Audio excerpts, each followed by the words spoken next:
কালীর সঙ্গে থাকা ডাকিনী যোগিনী আসলে কে? মন্দাকিনী সরোবরে স্নান করতে নেমেছেন দেবী পার্বতী। সখীদের সঙ্গে জলকেলি করতে করতে কখন যে সময় পেরিয়ে গিয়েছে তার হিসেব নেই। একসময় জলকেলি করতে করতে ক্ষুধায় তৃষ্ণায় ক্লান্ত ও কাতর হয়ে পড়ল সখীরা। দেবীর কাছে বারবার খাদ্যের অনুরোধ করতে লাগলো তারা। পার্বতীও এদিকে ক্ষুধায় গৌরী থেকে কৃষ্ণাঙ্গী হয়ে পড়েছেন।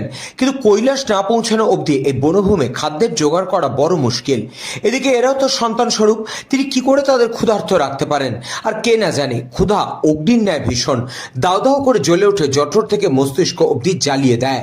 তাই তো ভীষণ ক্ষুধায় কাতর হয়ে জয়া বিজয়ার মতো সুদর্শনার সখীরাও বিকট ডাকিনী বর্ণিনী রূপ পরিগ্রহণ করলেন।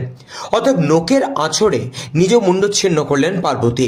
নিজের রক্তে তৃষ্ণা মেটালেন দুই সহচরীর, সেই সঙ্গে রক্তের একটি ধারা তৃষ্ণা মেটালো তার কর্থিত মুন্ডেরও।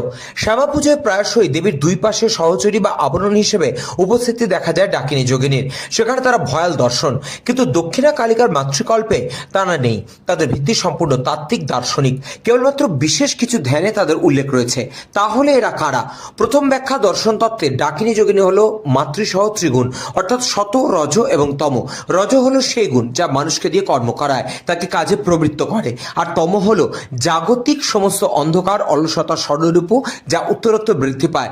আর দেবী হলেন শতগুণ, যিনি এই দুইয়ের মধ্যে সামঞ্জস্য রেখে মানুষকে সুস্থির রাখেন।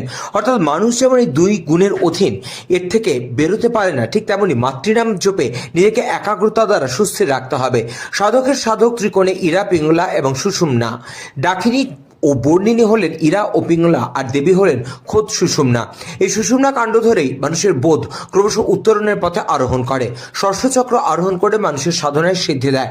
আর একটি প্রামাণ্য সূত্র বলে ডাকিনী এসেছে ডাক থেকে। ডাকের অর্থ হলো জ্ঞান, অর্থাৎ ডাকিনী বা ডাকসিদ্ধ জ্ঞানের অধিকারিণী প্রাজ্ঞ।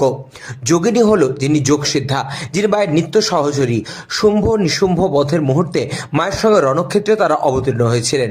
যোগ কথাটি তো চিরবৃত্তি নিরোধ, অর্থাৎ চিত্তের চঞ্চল প্রবণতাগুলিকে সংযত করা। তাই যোগ সিদ্ধা অর্থ যিনি সাধনার দ্বারা আমির ঊর্ধ্বে উঠেছেন। তাহলে দুটি ব্যাখ্যাই পরস্পরকে সমর্থন করে। জ্ঞান এবং যোগ দ্বারা একজন মানুষ সাধারণ মানুষ থেকে সিদ্ধ জ্ঞানপ্রাপ্ত মানুষে পরিণত হন। তাহলে এই ভয়াল দর্শন ডাকিনী বর্ণিনী, ডাকিনী যোগিনী আদতে নিত্য জীবনের এক চরম দার্শনিক তত্ত্বের সন্ধান দেয়, যে চক্রে মানুষ নিত্য ঘুরে চলেছে। সেই সূক্ষ্মভাবটি স্থূলরূপে মূর্তির পাশে কল্পনা করা হয়েছে।